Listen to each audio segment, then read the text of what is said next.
Simon, Molahani, Mambani, and I'm looking forward to a chat, a discussion, other than a one-way presentation. Hope you can all hear me. Loud and clear. Wow, that's perfect. So I know I'm going to give about a talk about exploratory data analysis, but just to give a heads up, it is literally for on beginners level basic skills that each and every one of us I think will maybe need in case you want to be data scientist or you want to be probably doing AI because cloud, AI, data science, they all move hand in hand. How I got into this, it will be a discussion for another day, but I think allow me share my screen. But as I'm going to have this, I want it to be a discussion rather than a one-way presentation. Agreed? So let me just share my screen shortly.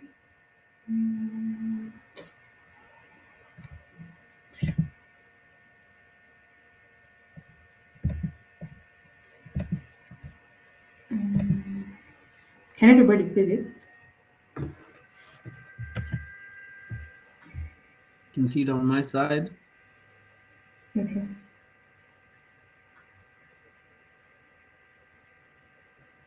I think they were good to go.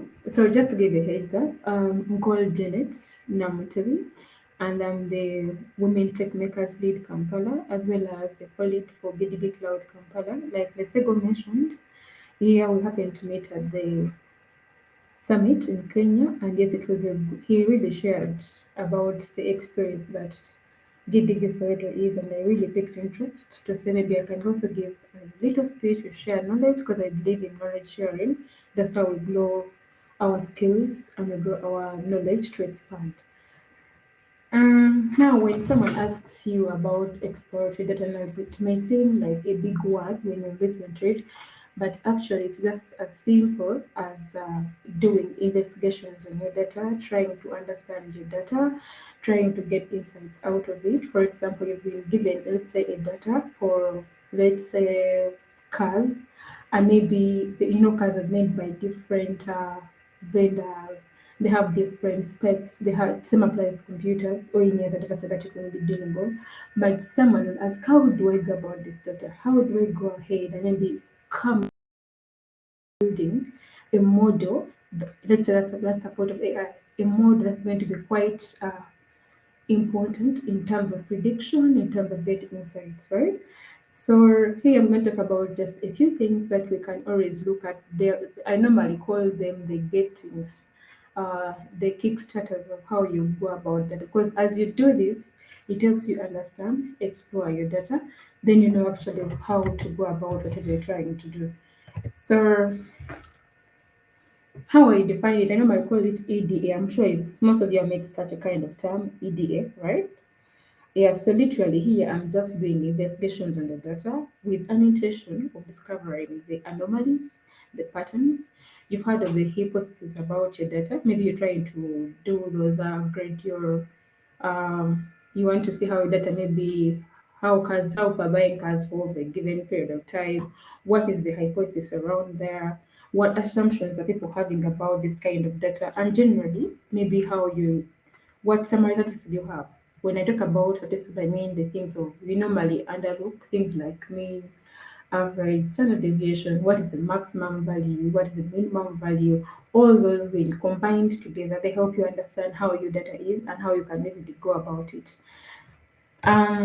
Sometimes, before I come here, when I look at testing, therefore, sometimes you have data, but you literally have nothing, literally don't know how to use it. But with this basic skill of EDA, as you go on around understanding your data, doing all navigations and stuff and so on, they help you discover how you can actually make use of your own data. So I normally have these are about 5 steps that you're going to look into slowly by slowly. And maybe after this talk, I'm going to leave you with some simple work that you'll be doing to help you uh, get these basics on hands on. So first of all, I normally say you need to read and understand your data. Like how? I had it before I didn't have curly, but I'll just go straight here. So when I say you need to read and understand your data, I want you to make use of simple functions, the head and the tail functions. I'm sure most of us have seen them. And this is another function I didn't include there. There's one called describe. All those ones, they help you just at least when you have such kind of data like this, you actually get a glimpse of how your data looks like. I don't know how many of you before I go ahead most, you all have accounts on Cargo.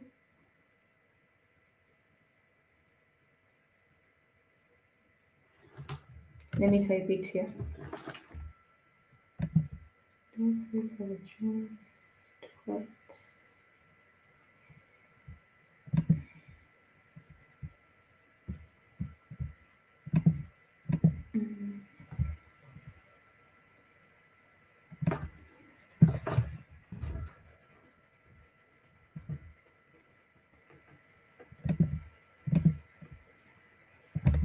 you all have accounts there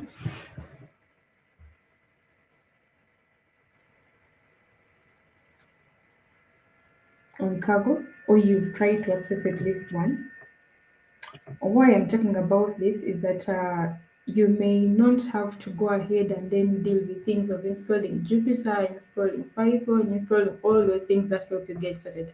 Cargo is an online platform for notebooks, Jupyter notebooks that you can easily use to get started with your data science skills. And on top of that, you can also go ahead and use it to participate in there. It has quite a number of competitions, but it's also another big thing around it. You can share knowledge. It has a lot, but at least I expect each one of us to have this an account here because this one is going to be a kickstart for you easily with even integrations when it comes to cloud, SQL, and so on and stuff. So just heading back to my presentation. And like I said, so when you're trying to do the reading and understanding, make use of such simple functions, the head and the tail function. Another thing, can you try at least to, as you're doing the head and the tail, you're doing the describe, you can use the describe to at least help you understand the number of rows and columns that you have. Then, on top of that, understand the data types that you have in each column. The questions that you should have. Does any of the columns contain any null values? And if yes, how am I going to deal about with these null values? Is there any pattern as to why maybe these values are null? Yeah, probably it could be valid reason as why they're null. Yeah, but as we'll look at that as time goes on. Um, I just came up with this simple called snippet. I don't know, actually, I didn't even complete it. But here, I'll combining two skills to go. Like, for example, you have data and you first try to query it from your database in a given table. So, after querying it, here I was using biggest SQL query. I think that will be the next tool that you'll have to see how you combine uh, cloud. BigQuery with data science, how you create those big data stuff and so on. But here I was trying to get that data, and then my major focus was getting the location. I was doing the counts, how much that location appears in a given number of table, and then I was numbering it in a descending order. Then definitely my first function that I always use is the head. Then the second one you will see, I think it has to be a tail. I'm using a describe. You find me using mode. You find me using mode. You know what mode stands for? Definitely don't just use them because they have told you to use them. Understand why you're going to use me. Understand why you're going to use me. You know modes, a number that appears most, right? You understand now if she has a set of cars, which cars appear most, which cars being most bought, let's say in Soweto, people buy, you have another set of people buying cars each and every year, monthly and so on and stuff. So if you use the mode, it's helping you understand which cars are majorly bought, let's say in Soweto, yeah. If you're using main, it could be a purpose of saying averagely how many cars are literally bought, let's say per month. Let's say because I don't know if data set could be monthly or it could be yearly. So if the data set is yearly, then that means you're looking at the mean of cars that are generally bought in that given period. If it's monthly, you're looking at the average of cars being bought in a month, right? Um, Going ahead, the things that we talk about. By the time you're going to counting maximum, minimum, median, mode, at that point you're already looking at the data statistics. You're trying to now understand how many cars of all have been telling you that the median, that the number in the middle, probably let's say in June, I don't know, maybe in the median, how could that be? Because you need to have a realistic example, then try to bring up to this one. So the median could be now in terms of the prices. If you people are buying cars, how often, let me use my Ugandan shillings now. For example, if you're buying a car, let's say most of the cars are being bought at 20 million shillings. Yeah, Mode can help you do that. Medium can help you also do the same. Let's say in a given month, in a given period of time. Then the standard deviations, yeah, you may need to also to understand how that also works. But literally, all these ones are helping you to understand how the data is. Maybe the minimum, maybe what is the minimum price of a car. Yeah, people have bought cars monthly, maybe, but you find someone who bought a car at about 2 million or how many, 1 million, depending on the currency that you're actually dealing with. Um, then when it comes to insights, why I'm putting the dependent variable in red, like for example, you could be looking at all that. Yes, they are cars, but these cars have what you call qualities.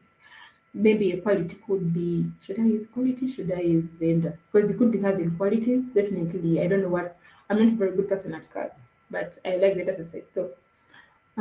So you could say, I'm trying to look at a good example we can use. But literally, as you're choosing a dependent variable, all you should know it is always categorical and discrete. Discrete means it's quite distinct enough to be, for example, let's say maybe you have Toyota, Mercedes Benz, BMW, what other cars? Where the Range Rovers fall? Where the Chevrolets fall? So you could have all these cars being bought, but the actual categories say by Toyota, by BMW, I don't know where Range Rover falls. Someone can help me there. The Chevrolet. So as people are buying all this, because I could say maybe my dependent variable now in this type, dependent variable now in our data set is a given column that is categorical and discrete enough. So that would be a dependent variable. So that's as you're running that kind of query, then you bring in a function called unique. This one is also under the pandas library in Python. Sorry, I'm over using Python here. I don't know how many of you have used R, but literally the basics that are in Python are also in R. So that shouldn't overworry you so much. At least you look for um, how do an alternative function in R that will do so. In this function, if I show you a function in R, just know there is an alternative function in Python that can do the same or even much better, more insights than what you're actually trying to look for. So the functions here shouldn't worry you that maybe they don't appear in R or in Python. What we're sharing here is just basics for you to pick up. So still as you're doing all this, even on a dependent variable, make sure it's not null. Why I still put this question here is you'll still go ahead choosing a dependent variable that has null value is going to be really, really quite hectic for you to deal with.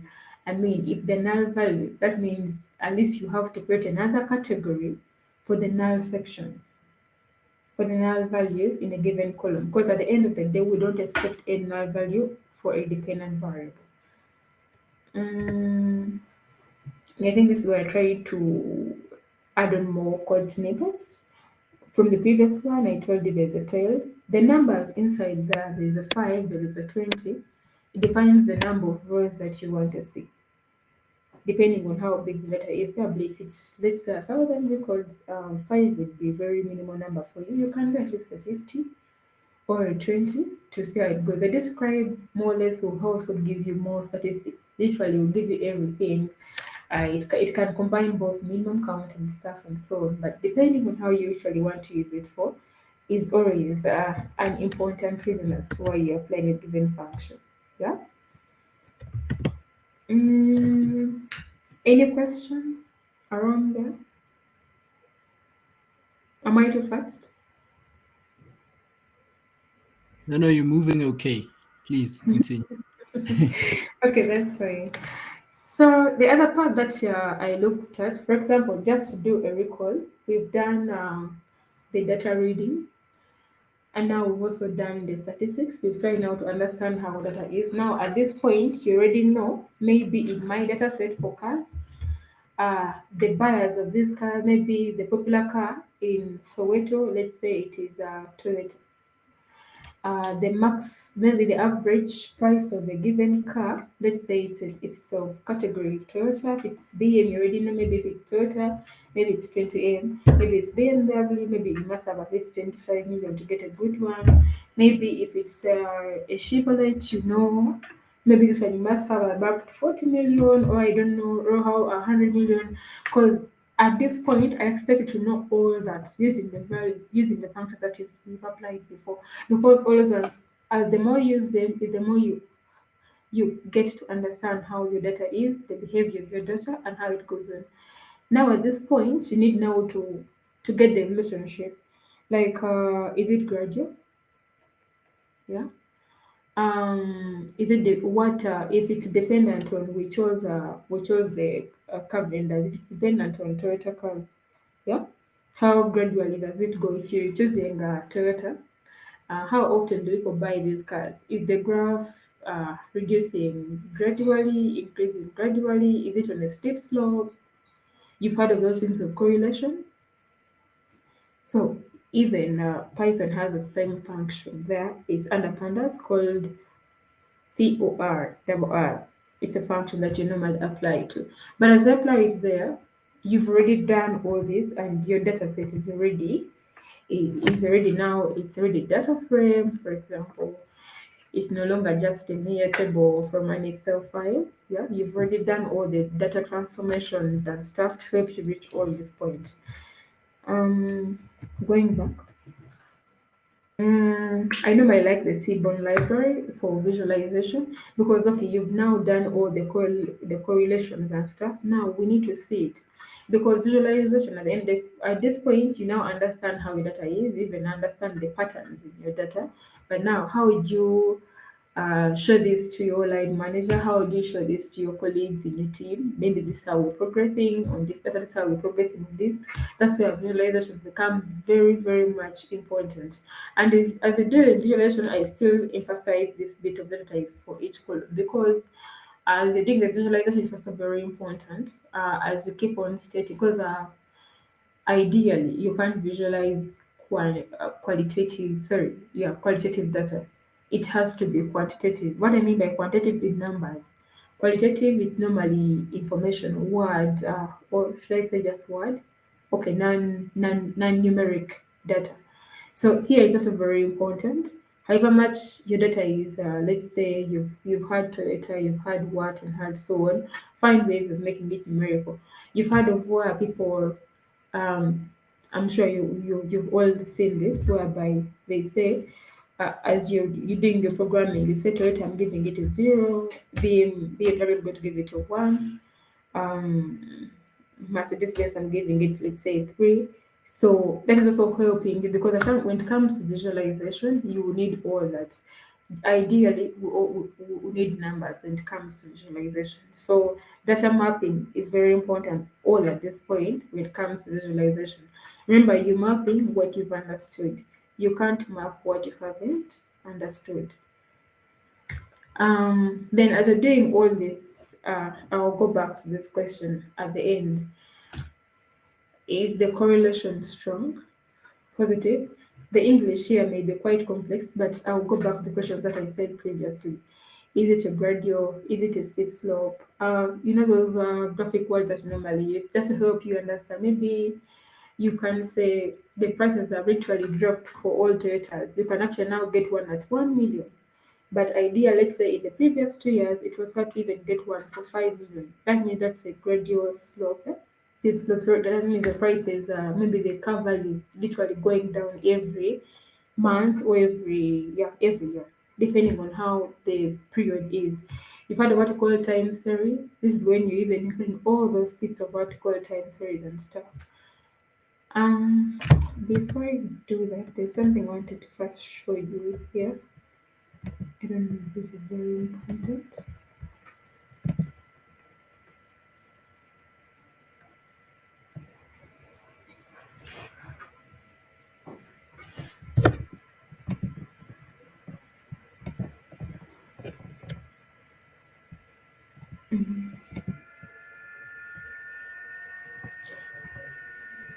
So, I know I've given you a few insights, but let me put this here for us to have a look at this work.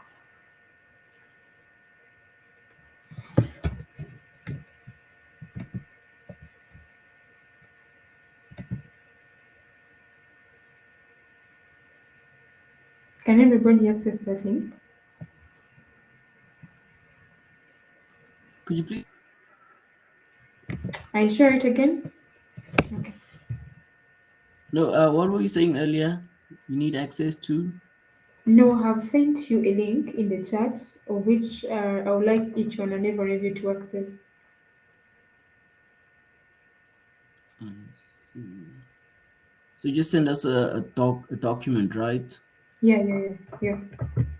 Okay, cool. Can you access it? Yeah, we can access it. Okay, perfect.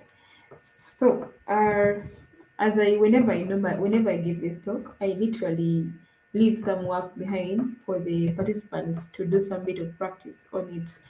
Literally, it has said everything that we've discussed, but verbally, orally. Now, at this point, this one has to be the practical bit of whatever you're going to do. I shared the link earlier on Cargo. I would prefer if you put it on Cargo, then you share maybe your work with me just to see in case you have any challenges and you see. Because literally, I just wanted to see how if you can understand all these learnings around exploratory data analysis. It's simple with a wine quality data set that you can always go through with, but literally putting all the emphases together to help you understand why these basic steps are actually very important for you. There are a few tasks, 1 to 7, but they're literally going in each and every section that I've discussed with you today. And just the correlation, right from the reading up to correlation and plotting of this kind of data. I think this one should be now quite very easy, right? Anything new here? Maybe just read through. The first one is just a definition of what I already shared, just so you understand where I'm heading to. Then the data set, I would love you to use that when quality data set, but if you have any other choice, you can use it but still apply the same methodology here to help you understand how you can deal with this kind of data. The other things are the same, the functions, here in this data set, I think may I choose quality as my for you can go ahead and choose any of your choice. Um, the correlation bit, we discussed it, that is, you can either define whether it is a strong correlation or a negative correlation, be it positive or negative. Then you can do the plotting. Is this quite something you can do? Hmm, perfect.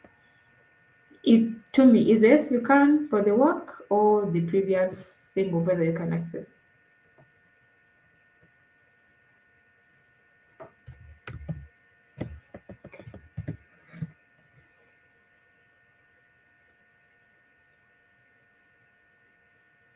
I'm actually saying thank you already.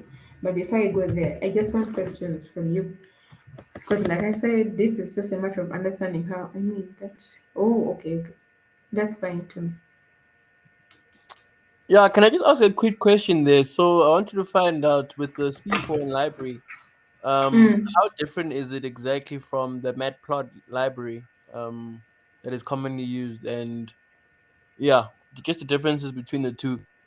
Actually, Seaborn is a library built on top of Matplot. That's a good question. Yeah, but Seaborn is actually a library built on top of Matplot. But its Matplot is very common. The Seaborn, why I sometimes I like Seaborn, is because of those the visuals really come out nicely. And when it comes to this one, is just a, how should I say, a personal preference when it comes to Seaborn, but nothing much. It's on top of Matplot. Oh, okay, okay. Yeah. No, Mm. thanks. You're welcome. So should I see some good work by next week? Timmy, any question for me? Can I ask a Molahai? question on my side? Yeah, please go ahead. Sure. So earlier I noticed in the query you made to, I think it was a SQL database. Yeah, yeah, So I yeah, guess, yeah, true. yeah. So I guess my question was, I wanted to ask, how much can we refine the query? Let's say, for example, right, I was looking to search for a car, let's say a Mm-hmm. type of a car, let's say a sedan, and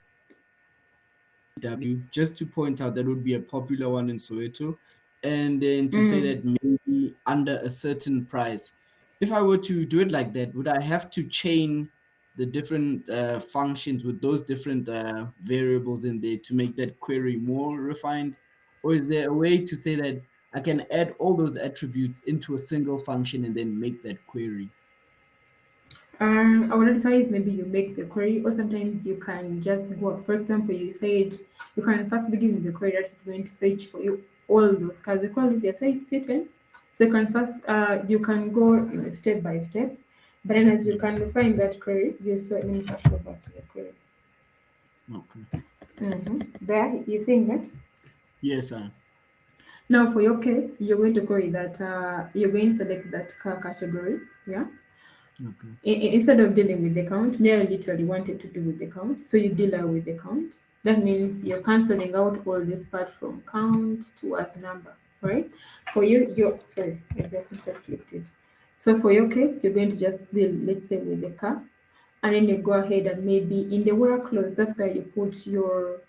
Me, I didn't have a where clause here, so for your case, since you have quite more specifications, you will just maybe select car from the car table, yeah, my table is quite longer because I was in bakery. Then is where you see group by for you have where clothes. Where maybe you see maybe where the car is ABCD. I may not remember what exactly you wanted, but the where clothes is going to be very important for you to filter out what exactly you wanted for the type of cars and the city. Could you call it city? Okay. Yeah, so literally, I think the main powerful tool for you should be the where clothes at that point. Okay. I Yeah, for see. me, I didn't. Yeah, for me, I didn't have the work clothes at this point because I think mine was literally looking at the cities and I wanted to group them in that order. Yeah, and Yeah. then ensuring the understanding. Yeah, but for your case, you must ensure that you're using the work clothes to bring out what exactly to point out to what you exactly want to have. Okay. Thank you. You're welcome.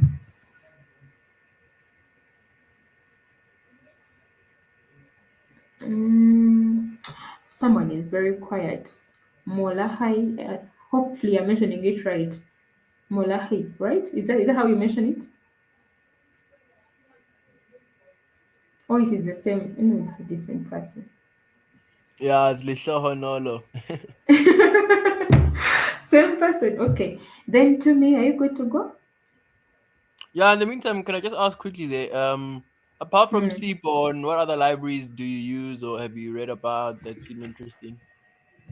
Mm, I may not have quite a number, but literally, like I said, I think I always use Seaborn. But then before, but I think the basic one where I advise everybody to start from is begin with those pandas weird charts. You've ever used pandas to draw some charts? Yeah. Okay, no, that's cool. That's cool. I may not have quite a number, but I think there are quite very many. Yeah. But me to start off with this visualization, first of all, I didn't like them so much. But then as you do some kind of graphics and so on and so on, have you ever used Plotly? Plotly also has some good, let me just type it here. Plotly. It also has some good graphics. That's Plotly.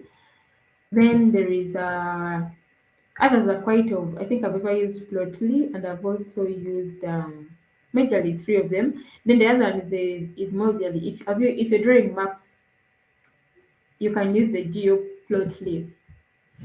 The Geo Plot, and something like that. Yeah. So Plotly can be an alternative for Seaborn, but they're all built on top of Matplots. Then the geoplotly, though, I like it for maps visuals. Trying to plot that on a given map. I don't know if I can have such a good example. Wait.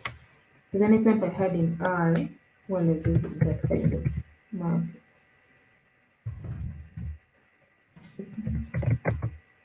I'm trying to get an example for you here. Hmm.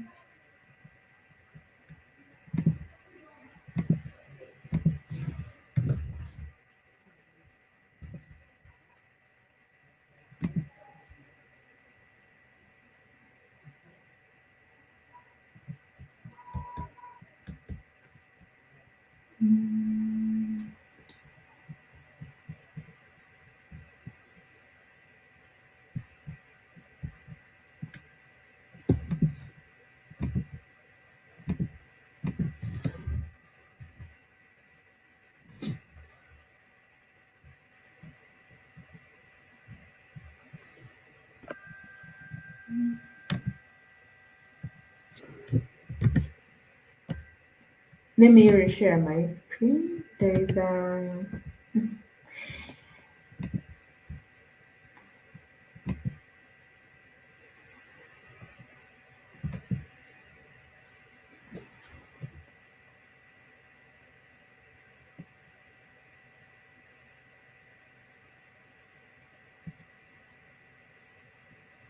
Where is it?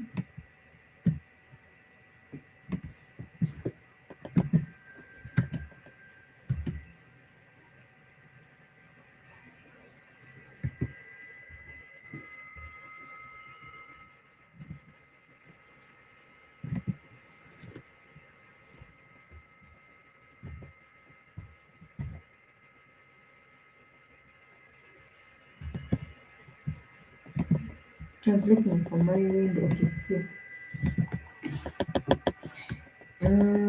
I like this. You've ever done such kind of visuals whereby you want to put data onto your map, yeah? So GeoPlot can help you do something like this. And now you can deal with the hoverings here. Maybe literally you're just putting points where you've automated your data. And I think sometimes people prefer this where the visuals together with the some bit of information for someone to understand what you're trying to actually mean or do something. I think that's what I like most about the GeoPlot clip. It can help you do something like this.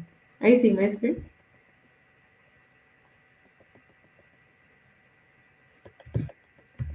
Yeah. So yeah, you can use such kind of libraries, and they can be a good one for you to go.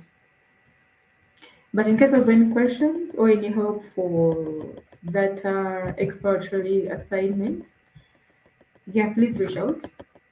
Mm, Should I share my email here? Let me put it here. I Yes, don't know please. which one is easy or my WhatsApp. I don't know which one is easy for you. Share The your second, email I share my email. Okay. or your GitHub as well if it's there. It's there, but I think I'm not even active. But let me share it as well.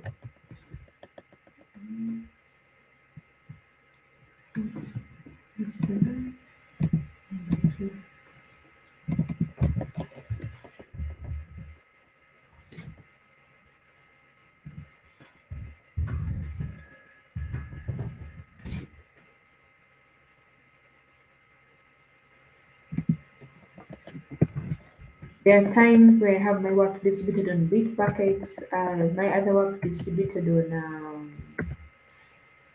is it GitLab? So literally, I think along. I think I also need to share my. I'm not well versed with the usernames that I have on GitLab and Bitbucket, but yes, I have some work there as well. But I think with the chat, I'll remember then to share again. Is that fine? Um, That's perfect.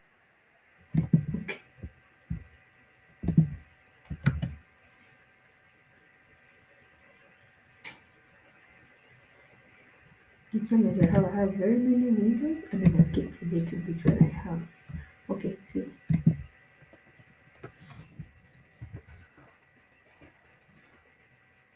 So looking forward some good work. I usually like work when people have really tried so much and labor to add on more. So looking forward to beautiful work. And then maybe the other session, let's go. Maybe the next session can be a practical of this to see how literally it's done with a data set of. Should I say your choice? I can get a set of data that you can all use. Then we'll be good to go. Will that be fine? Okay, no, I think that's fine. Mm. Because of time and South Africa and load shedding about to approach this side, all of our connections are probably gonna give up. So I know it's been a great talk. Highly appreciative of it. I'm not too sure if you have any closing remarks in it that we can have, just so that we can end the talk properly. Mm. Okay. Um. I don't know if I have closing remarks anyway.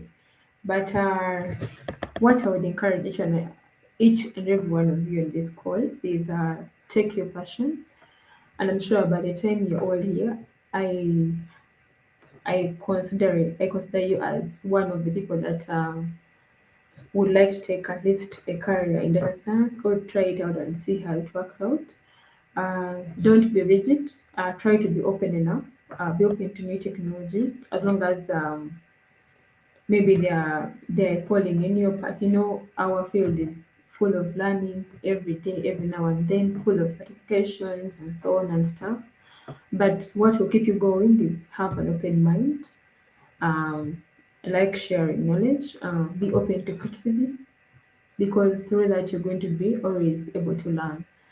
I personally, I think, I don't know if I shared that with you in the table. There's before we came to the summit this year, I just got nominated for the Tech Connect Awards, and they were putting me under the category of data science. But if you ask me what I had done, more or less is into presentations like this one, knowledge sharing, helping people like others.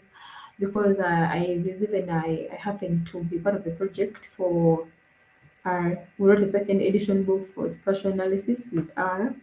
I was still using data science skills here and there, but just literally be open to opportunities. Don't feel sorry for yourself. Just have an open mindset. I believe you'll get there. Before you know it, you will also be liking whatever you're doing. I think that's all I can say.